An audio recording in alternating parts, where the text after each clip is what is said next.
अस्सलाम वालेकुम दोस्तों, मेरा नाम है लियो वैसे हमेशा की तरह मौजूद है दाऊद और आप देख रहे हैं जिस वक्त क्रिकेट लवर एलिशो को कैसे देख रहे हैं। दूसरे आप लोग से बात करने जा रहे हैं, बात करेंगे जी आज आपके साथ पाकिस्तान का जिस तरह से सफर चैंपियन ट्रॉफी में जो अख्ताम पजीर हुआ है। अब खबरें आ रही है कि बड़ी सर्जरी की जो है तैयारी की जा रही है, नॉट इवन बड़ी सर्जरी बल्कि इस बार तो बड़ा ट्रांसप्लांट होना चाहिए। क्या कहानी है, क्या लगता है, कौन कौन होंगे बाहर और इनकी जगह पर कौन कौन होंगे इन, क्या होने जा रहा है पाकिस्तान क्रिकेट के अंदर, क्या सिलेक्टर्स होंगे बाहर, वो मीटिंग का क्या बना था जो 1 घंटे मीटिंग हुई थी जिसके अंदर ये आपके चेयरमैन ने कहा था कि ये 1 घंटे की मीटिंग में उन्होंने करवाई कि भाई आप डिसाइड कर लो कि आपको ओपनर किसको रखना है, स्पिनर किसको रखना है। आवाजें उठ रही है कि स्क्वाड ठीक नहीं है। उस मीटिंग के अंदर कौन से लोग मौजूद थे जो स्क्वाड को 1 घंटा मीटिंग करके और स्क्वाड के ऊपर सेटिस्फेक्शन करके बाहर आ गए थे, ये सारी डिटेल आप लोग से शेयर करते हैं। तो अगर आप हमारे चैनल पर पहली बार आए, चैनल को अभी सब्सक्राइब करें और साथ लेकर बेल आइकन को बजाना। तो बात का आगाज करते हैं नमोन खबर के साथ जो हमारे पास आ रही है। दाऊद साहब, इस वक्त जो है पाकिस्तान की जो कौम है वो बड़ी शदीद तपी हुई है। लास्ट टाइम भी वो तपी हुई थी 2024 के अंदर, लेकिन चलो वो आपका जो वर्ल्ड कप था वो था भी दूर आपसे, अमेरिका में था, वेस्ट इंडीज में था। इस बार तो जो आपकी चैंपियन ट्रॉफी है वो आपके घर के अंदर थी। पूरे 6-6 महीने 7-7 महीने लगाकर आपने जो है स्टेडियम बनाया और उस 6 महीने में जो आपने स्टेडियम बनाया, 19 तारीख को आपकी चैंपियन ट्रॉफी शुरू हुई। पहला मैच था 19 तारीख को आपका, 23 तारीख को आपका चैंपियन ट्रॉफी का सफर खत्म हो गया। 19, 20, 21, 22, 23 5 दिन के अंदर अंदर जो है वो आपने अपना चैंपियन ट्रॉफी का सफर जो है खत्म कर दिया और 5 दिन के बाद जो पाकिस्तान की कंपेन है उसको ताले लग गए और पाकिस्तान क्रिकेट टीम जो है बाहर हो गई। अब तैयारियां, खबरें ये आ रही हैं कि तैयारी की जा रही है कि टीम के अंदर होगी बड़ी उखाड़ पिछाड़। तो क्या लगता है कि इस बार सर्जरी होगी या ट्रांसप्लांट होगा, या फिर जिस तरह पिछली बार एक चली थी कहानी कि भाई सर्जरी करेंगे और आखिर में सर्जरी क्या कर दी थी कि वहाब रियाज को बाहर कर दिया था और एक सिलेक्टर को बाहर कर दिया था। और देखिए, पाकिस्तान का ये 3rd कंसेक्यूटिव टूर्नामेंट है, आईसीसी टूर्नामेंट, जिसमें पाकिस्तान अगले राउंड में भी नहीं गई। 2023 में भी यही हुआ, नेक्स्ट राउंड में नहीं गई, पहले राउंड में फ्लॉप। 2024 जो अमेरिका वाला वर्ल्ड कप था वहां पे सुपर 8 में नहीं जा सके, नेक्स्ट राउंड में नहीं गए। और अभी भी 2025 में 3 दिन में हमारी चैंपियंस ट्रॉफी खत्म हो गई। कल पाकिस्तान टीम खामोशी के साथ रात के तारीकी में बांग्लादेश से खेलने के लिए पाकिस्तान पहुंची है, बिल्कुल खामोशी से, सन्नाटे में, ना कुछ और, भागम भाग अपने होटल में जाके छुप के बैठ गए। क्योंकि फैंस बहुत गम और गुस्सा पाया जाता है फैंस में।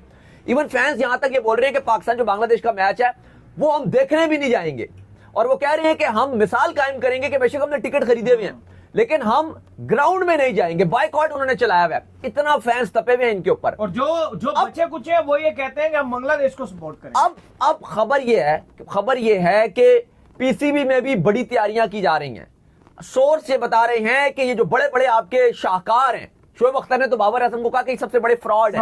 कह रहे नहीं, शोएब अख्तर ने कहा आप बोलते हो पाकिस्तान में बहुत टैलेंट है, कहां से टैलेंट है? उन्होंने कहा ये बाबर आजम शाजम आपके सब फ्रॉड है, ये रिजवान शिजवान हारिस रऊफ तो फलाना बॉलर। उन्होंने कहा बताओ ना टैलेंट कहां पर है? टैलेंट है, टैलेंट हमारे टाइम पे था। नहीं, टैलेंट है, ये टैलेंट आगे आने नहीं देते। आकिब जावेद टैलेंटेड है, मोहम्मद अली बॉलर टैलेंटेड है, अली रजा यंगस्टर आ रहा है, बैटिंग में आप देखो ख्वाजा नाफे जैसे प्लेयर हैं, आगे आप स्पिन में देखो फैसल अकरम आपके पास मौजूद है, मेहरान मुमताज आपके पास है। शो शुरू करने से पहले मैं दाऊद से ऑफ द कैमरा बात कर रहा था, हम दोनों की आपस में बात हो रही थी।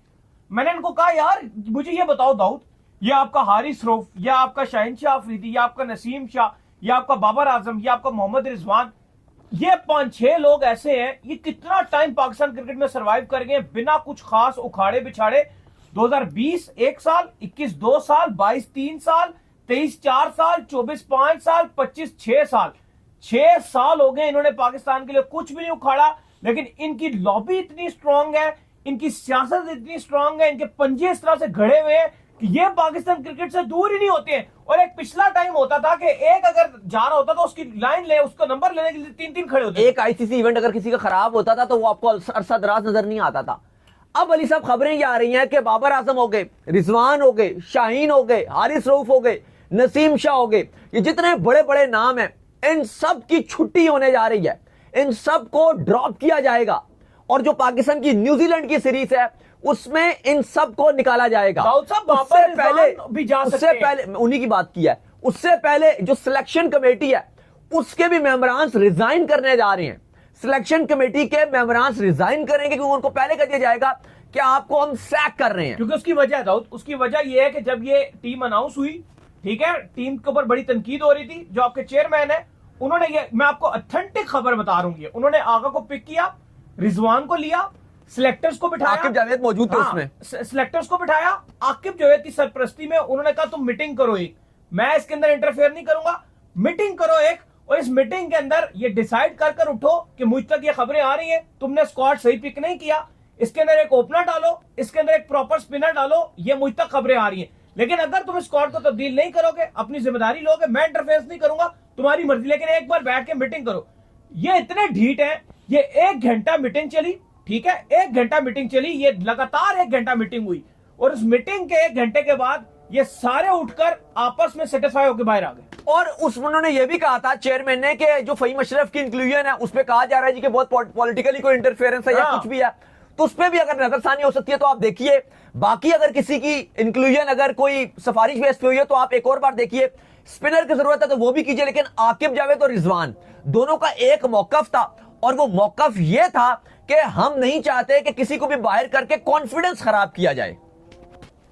तो बिल्कुल ही सही कह रहे हैं कि उन्होंने कहा जी भाई कॉन्फिडेंस जो है खराब हो जाएगा। अब वसीम अकरम बैठे हुए थे, दाऊद वो अजय जडेजा जो है उनके साथ शो में बैठे थे, वसीम अकरम ने अजय जडेजा को कहा यार आपको लगता है, ईमानदारी से सच्ची बताओ कि ये खुशदिल शाह हो गया, ये सलमान अली आगा हो गया, जिस कैलिपर की ये बॉलिंग कर रहे हैं, क्या ये विराट कोहली को आउट कर सकते हैं, क्या ये शुभमन गिल को आउट कर सकते हैं? आपको भी लगा किसी एंगल से कि किसी को आउट कर सकते हैं? यार उनकी बात छोड़ दो, ये टूर्नामेंट में आप इतना बड़ा टूर्नामेंट खेल रहे हो और बॉलर ही आपके पास 4 हैं, तो अब मैं ये चाहता हूँ चेयरमैन, छठा बॉलर होना चाहिए थे। चेयरमैन ने जिस बंदे को इस मीटिंग के अंदर इंक्लूड किया था ना, उस मीटिंग में उस बंदे को लाए और स्ट्रेट फॉरवर्ड लाके उन बंदों को अब ये सैक करे।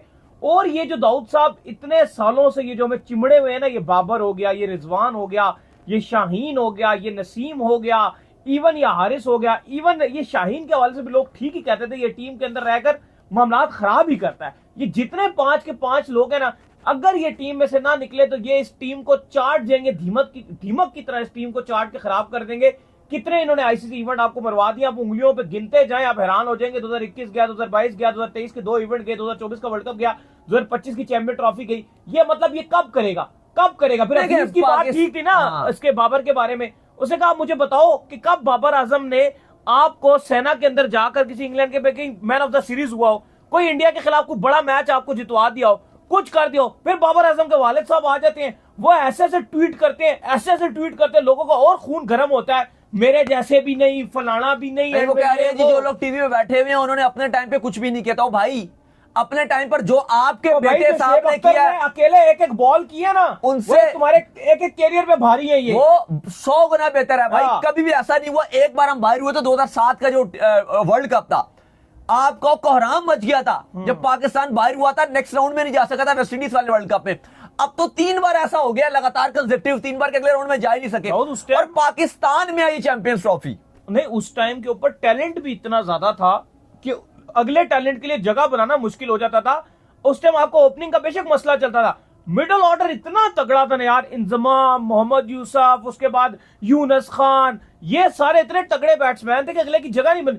अब टैलेंट भी नहीं है, फजूल में किंग भी बने हुए, अगले को आने भी नहीं देते, जगह भी नहीं देते। अब जो खबरें आ रही हैं, बड़ी खबरें आ रही हैं कि अब आपके सबसे पहले सिलेक्टर्स आपके सैक होंगे, और जो न्यूजीलैंड की सीरीज होगी उनमें इन सब बड़े नामों को बाहर किया जाएगा। जैसे अभी इन्होंने शादाब को बाहर रखा हुआ था, इवन ये कंडीशन शादाब को सूट करती थी, शादाब यहाँ पे एक अच्छा रोल अदा कर सकते थे अफगानिस्तान के हरकतों की वजह से बाहर किया था एक्चुअल में। अब ये भी बाहर होंगे, अब शाहीन शाह अफरीदी भी बाहर होंगे, बाबर आजम भी बाहर होंगे, हारिस रऊफ भी बाहर होंगे। अब बड़ी तब्दीलियां होने जा रही हैं। देखो नाम जो आ रहे हैं ना, जो भी नाम सर्कुलेट हो रहे हैं, हम तक जो नाम आ रहे हैं, अब इन 3 बॉलरों की जगह पे जो अगले लोग हैं ना, जो आपकी जगह ले सकते हैं, आकिब जावेद का नाम आ रहा है, ठीक है, मोहम्मद अली का नाम आ रहा है, मीर हमजा का नाम आ रहा है, अली रजा भी पॉसिबल है। ये वो बॉलर्स हैं जो आपको आपके फ्यूचर में रिप्रेजेंट, मीर हमजा हो गए, ये सारे हो गए। लेकिन एक और जो खबर है वो ये भी है कि पहले कहा जा रहा था कि ये टेस्ट की कप्तानी शान मसूद की चली जाएगी। अब ये भी खबरें हैं जी कि शान मसूद को भी शायद रिटेन रखा जाएगा, और वो अभी कप्तानी से अब उनके लिए भी थोड़ा सा एक राहत की चीज मिल गई, क्योंकि जाहिर है इन्होंने कुछ किया नहीं रिजवान ने, तो अब उनको भी टेस्ट के लिए कहा जाएगा चलो जी कर लो। ये जितने खिलाड़ी हैं ना, ये हमारी तरफ से टेस्ट खेलते रहे जाके, हमें कोई फर्क नहीं पड़ता।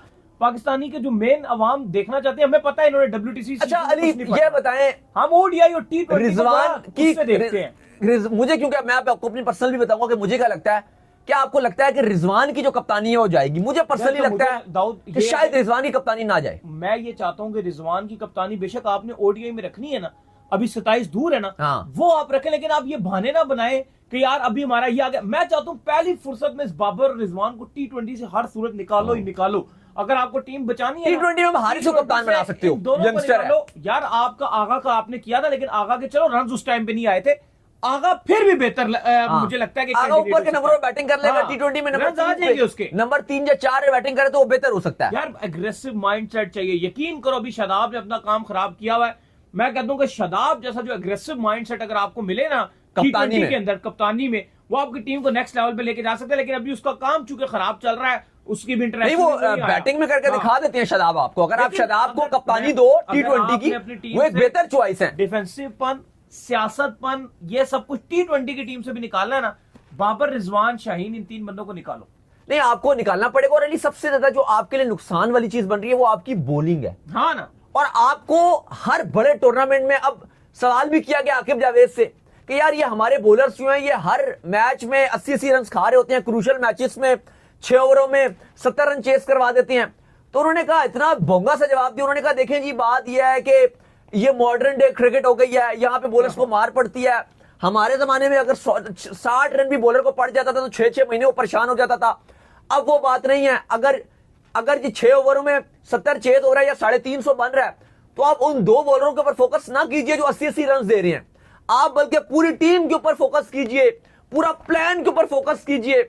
मतलब वही बात है कि जवाब कुछ और, सवाल कुछ और जवाब कुछ और। आकिब जावेद के जो प्लान बोंगियां वो इतने लेट प्लान ना कि वो फिर इंटरनेशनल क्रिकेट में आप बहुत पीछे चले 50 साल के बाद आएंगे उनके प्लान इंप्लीमेंट होंगे। बहुत रोला होगा। बस वो एक उन्होंने कर दिया कि जी टेस्ट में टर्नर बनवा दिया। वो तो हम भी 100 साल से पीट रहे थे, क्या क्या थक गए। चलो उनके पावर है, उन्होंने रमीज राजा चलो नहीं सुनते थे, तो वो उन्होंने ठीक काम कर दिया। लेकिन उसके अलावा उनके अंदर जो 100 खामी है उसका कौन जिम्मेदार है? एक और चीज आपको बताऊं, जब उनके पास पावर आई ना, उन्होंने डिसीजन ठीक लिए।